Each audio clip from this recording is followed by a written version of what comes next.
Let's talk about that. Let's talk about what happened going into the dressing rooms. Yeah. It was horrendous. It was absolutely horrible to watch. Traumatising for children who. I mean, the brawl is the brawl, but it's the gouging incident in particular. That's the thing, and that's made the front pages today as well, whereby there's full-on high-def pictures of fingers going into the eye of Damien Comer. It seemed to all spawn from Comer having a bit of a chin wag with one of the Armagh players going towards the tunnel, and then everybody got involved. We can see you can see that how many of them are holding Comer, and then there's the eye going there. We can see it, and I think from that point on, it stops the brawl to a degree and focuses the attention on this one Armagh player, not togged out, obviously, not part of the matchday panel. And that's where things get a bit grey and a bit hazy as regards what might happen next. Well, that's the thing. I mean, we were talking about this earlier on as well. You know, if something like eye gouging, it does happen in rugby, if it happens, there's a sighting, there's a hearing within days, and then you have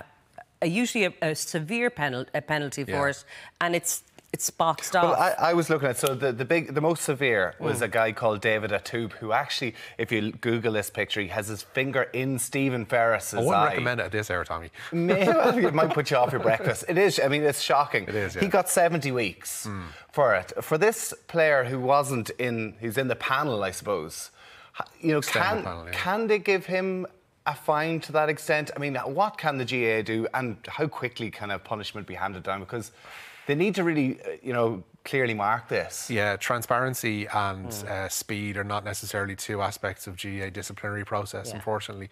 We've even seen this, like, this isn't the first time Armagh have been involved in something like this year. This is now the third incident that Armagh players have been involved in that have been unseemly.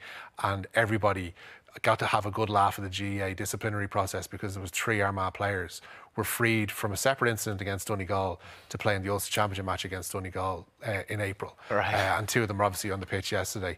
I think it was Stephen Campbell and Rory Nugent were there. And like, the disciplinary process in the GAA generally is laughable because it's not transparent. You kind of get hearings that happen behind closed doors. You don't necessarily know when they're going to happen. And then when the punishments are meted out, it's a lot of, oh, we're hearing that such and such has been banned for 12 weeks. And then there's appeal and a further appeal. Exactly. It'll be handed down by the CCCC. They'll be going to the Central Hearings Committee then to appeal their bans, and then they'll go to the Dispute Resolution Authorities, etc., to try and get off. And this is what's going to happen. And that's what the GAA need to make a line in the sand here and possibly hand down fines to the county boards to say, to actually punish people involved, because in a way that hurts. Exactly, because Armagh are out of the championship now, and you've got these players who might or might not be involved in club matches in a couple of months' time.